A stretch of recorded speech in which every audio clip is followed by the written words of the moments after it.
ayat tentang perubahan keadaan perempuan dibuka dengan kalimat iban. Artinya, mari kita lihat ukuran tingkat keimanan perempuan dan Anda bisa ukur pada keluarga Anda di rumah. Maka turunlah ayat yang pertama, Quran surah ke-24 ayat 31.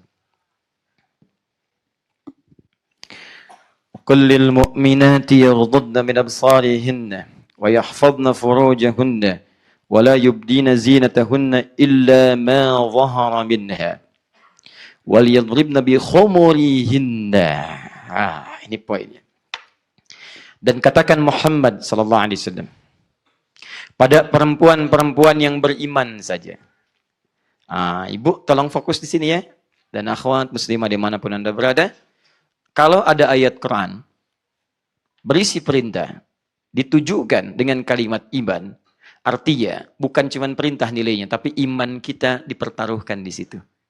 Jadi kalau ada yang melanggar ketentuan itu, bukan cuma dosa, ini menunjukkan indikasi bahwa imannya dalam keadaan lemah pada saat itu.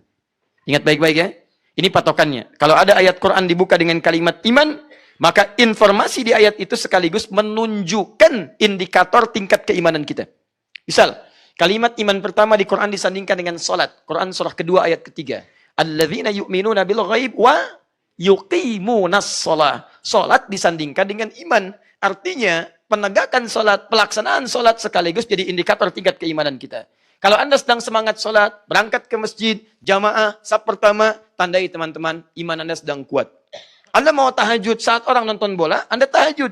Saat orang sibuk, Anda duha. Saat orang sibuk di luar, Anda ke masjid. Itu tandanya iman Anda sedang menguat di situ. Tapi kalau kira-kira dalam ada kondisi Anda malas ke masjid, malas bangun, senang dengan lawannya, itu menunjukkan iman sedang bermasalah. Dan ayat tentang perubahan keadaan perempuan dibuka dengan kalimat iban. Artinya, mari kita lihat ukuran tingkat keimanan perempuan dan Anda bisa ukur pada keluarga Anda di rumah. Jangan tunjuk orang lain dulu. Jangan-jangan satu telunjuk menunjuk pada orang lain dan tetangga, tiga menunjuk pada keluarga Anda. Lihat baik-baik. Wa qul lil mu'minati, katakan pada perempuan-perempuan yang masih merasa punya iman. Lihat, yaghdudna min absarihinna, jaga pandangannya. Dia hanya boleh melihat yang baik-baik saja. Satu. Wa yahfazna furujahunna, dan jaga kemudian kehormatan dirinya. Jangan sampai bersentuhan dengan yang bukan mahramnya. Jangan sampai mudah kemudian untuk menjual keadaan dirinya. Karena jahiliyah melakukan itu. Perempuan beriman jangan sampai menjual kehormatannya untuk bisa menggadaikan imannya. Perempuan jangan sampai menjual keadaan pandangannya untuk meruntuhkan kekuatan imannya. Jaga pandangan kamu, jaga dengan baik, jaga keadaan dirimu, jangan serahkan kehormatanmu pada orang lain. Kamu lebih daripada ratu. Hei perempuan beriman. Kalau kita katakan pada bahasa kita sekarang, tidak setiap orang bisa bersalaman dengan Ratu Elizabeth. Tidak setiap orang bisa bersalaman dengan Ratu A, Ratu B. Kenapa? Karena dia ratu. Ketika seorang akan bersalaman, harus melalui prosedur yang sangat ketat. Dalam Islam, setiap perempuan beriman, dialah ratu yang sesungguhnya. Karena ratu, dia tidak boleh disentuh, kecuali orang yang berhak dan sudah mengalami prosedur untuk menyentuh ratu yang dimaksudkan. Jadi kalau nanti ibu misalnya, atau akhwat-akhwat sekalian, ada dalam satu komunitas, tiba-tiba seorang laki-laki nyosor pengen salaman, katakan, saya ratu, Anda siapa? Masya Allah. Lalu dia katakan, saya raja. Misalnya, baik, tapi raja yang belum melewati prosedurnya. Tapi kan namamu sudah tertulis di hatiku, tuliskan di buku nikah. Bikin status. Baik. Ya, bikin status. Jangan cuma keterangan cepat, bohong-bohongan. Kalau ada pria-pria ngasih keterangan cepat tapi isinya bohong-bohongan, pria itu pria? Udah. Dapat kosakata baru subuh ini. Luar biasa. Apalagi kalau sudah kecebong pakai sepatu biru, gak bisa apa-apa, itu yang repot. Sudah. Lihat sini. Kita pembahasan, bukan masalah lain. Awas, hati-hati. Itu urusan yang lain. Teman-teman, sudah lihat sini. Fokus. Turunlah ayat ini untuk menutup yang tidak boleh terbuka. Perhatikan baik-baik. Wala yubdina zinatahunna. Masih ingat tadi? Tabarruj antazayyanatil mar'ah. Dari kata zina. Jangan sembarangan membuka. Ada yubdi, menampakkan. Tapi lebih rendah daripada azhar. Jadi yang rendah aja jangan dibuka. Apalagi yang lebih tinggi daripada itu. Wala yubdina zinatahunna. Dan perempuan beriman jangan mudah membuka yang sederhana pun, apalagi membuka yang selebar-lebarnya. Tahan. Jangan sembarangan dibuka. Illa ma zahara minha. Kecuali memang yang boleh dan biasa terbuka. Illa ma zahara minha. Jadi perempuan lewat ayat ini tadi dituliskan aurat, suatu yang terbuka. Diminta oleh Allah menutup auratnya. Kecuali kemudian boleh yang terbuka karena interaksi keseharian yang terbiasa nampak.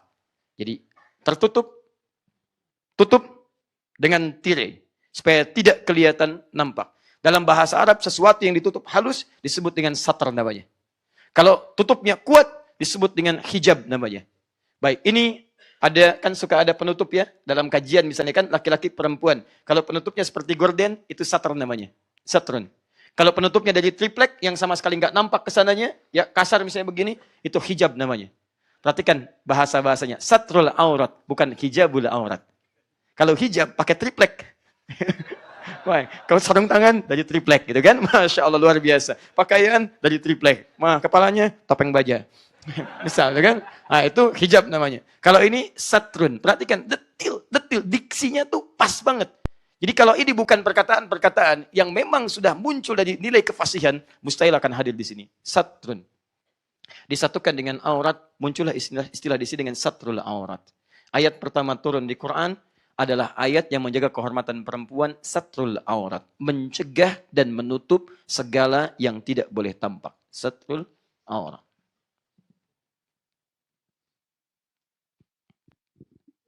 Fokus. Pertama, kata Quran, tutup semua. Kecuali yang biasa nampak.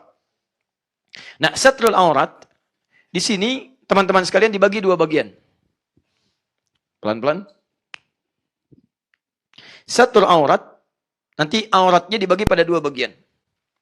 Pertama ada aurat satrun. Aurat satrun, aurat yang ditutup. Jadi memang normalnya mau dilihat orang mau tidak tutup. Tutup. Karena ada hal yang tidak nampak, yang biasa ditampakkan jadi nggak enak. Harusnya memang nggak boleh tampak. Misal, dari batas pusar sampai dengan ke bawah. Ada orang, nggak ada orang, tutup. Karena walaupun nggak ada orang, Anda nggak akan enak tampil tanpa busana. Ya, bedakan. Bedanya antara hewan dengan manusia. Hewan itu nyaman tampil tanpa busana. Manusia nyaman tampil dengan busana. Makanya kalau Anda misalnya punya, atau iseng-iseng ke kebun binatang. Atau Anda punya peliharaan misalnya. Anda punya monyet peliharaan. Anda pakaikan misalnya pakaian, dia nggak akan gerah dengan itu. Karena dia tidak akan merasa nyaman karena kebiasaannya tanpa pakaian. Silakan cek lagi, misalnya Anda punya ayam peliharaan. Pakaikan kemudian pakaian khusus ayam. Dia akan gelisah karena merasa tidak nyaman. Mau berkokok, kehalang. Mau gerak, kehalang. Karena biasanya tidak berbusana. Begitu binatang dikasih busana, jangankan Andanya, hewannya pun nggak akan nyaman. Jelas ya? Baik, sebaliknya manusia bedanya akan nggak enak tampil tanpa busana. Akan gelisah dia, nggak nyaman. Silahkan cek kalau tidak percaya. Anda dalam keadaan tanpa busana, itu nggak akan nyaman. Minimal ada tubuh yang harus ditutup. Makanya kalau ada misalnya perempuan atau laki-laki, terlebih laki-laki misalnya, senang tampil tanpa busana, maka ada masalah dalam kejiwaannya. Ada masalah. Karena tertukar antara sifat hewani dengan sifat kemanusiaannya. Paham sampai sini? Saya sarankan jangan berlomba membuka-buka diri. Karena binatang lebih jagoan di situ. Ya. Nah sekarang jadi ada yang dinamakan aurat satrul aurat. Artinya menutup keadaan diri dalam kondisi apapun, tampil dalam keadaan tertutup. Bahkan dalam kondisi, dalam kondisi tidak bersama orang lain. Itu normal. Kita tidur berpakaian, kita duduk berpakaian, sekalipun tidak ada orang lain. Itu namanya satrul aurat, menutup yang terbuka. Ada yang kedua, auratun nazar. Aurat an-nazar. Bukan sekedar nutup biasa, tapi ditutup dari pandangan-pandangan yang tidak biasa. Nazar itu pandangan. Auratun nazar.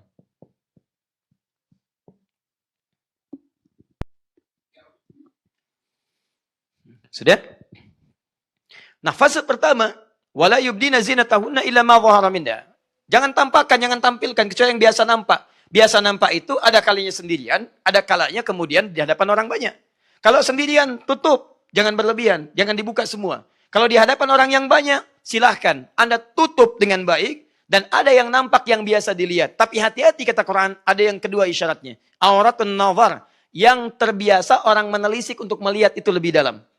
Maka dalam konteks inilah kemudian Quran menurunkan kalimat selanjutnya untuk membatasi yang biasa diamati oleh orang lain. Wajah, bagian kepala, kadang-kadang ingin lihat, ini siapa dia, ini siapa, ini itu, dan seterusnya. Maka turunlah kemudian, وَلْيَضْرِبْنَ بِخُمُرِهِنَّ. Hei perempuan, itu rambut kamu sering diamati. Bagian kepala kamu sering dilihat. Bagian leher kamu sering nampak, kelihatan, sehingga jadi tertarik sebagian orang. Mulai hari ini, tolong tutup itu dengan kerudung. وَلْيَضْرِبْنَ بِخُمُرِهِنَّ. Turun ayat kerudung. Tutup. Kerudung. Ya. Lihat fasenya. Lihat fase awalnya. Tidak langsung kemudian pakaian menutup keseluruhan terlebih dahulu. Kerudung. Tapi tidak sampai dengan kerudung saja. Karena ada kalimat juyubihinna. Sampai ke batas bagian tubuh. Tubuh bawah artinya menutup leher. Jadi yang diminta oleh ayat ini bukan sekedar kerudung bungkus. Bukan. Anda tahu kan, kalau misalnya ada barang dibungkus, bungkus. Jadi gitu kan. Tidak, ini bukan cuma bungkus. Bedakan bungkus dengan tutup. Kata Quran, tutup dengan kerudung sampai melewati lehernya. Minimal pada batas tubuh. Jadi awal-awal pakai kerudung, leher jangan kelihatan. Jangan sampai kemudian kerudung dipakai begini, lehernya nampak begini misalnya. Jelas ya? Nah ini fase awal ayat pertama turun. Saya bacakan satu keterangan yang sangat baik sekali.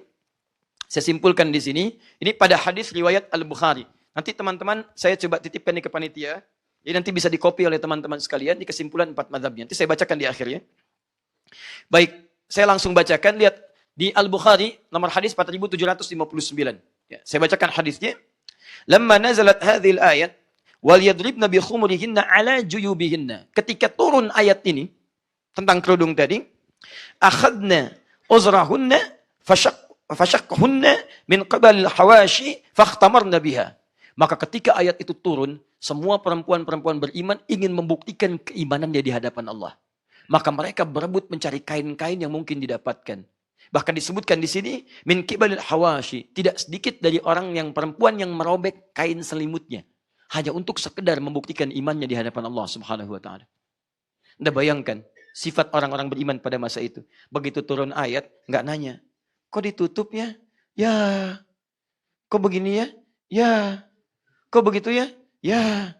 Baik teman-teman, tiba-tiba apa yang terjadi? Yang jadi pertanyaan mereka hanya satu, apakah keimanan saya benar diakui oleh Allah Subhanahu wa taala atau tidak? Maka mereka berlomba membuktikan keimanannya. Bukan masalah kerudungnya.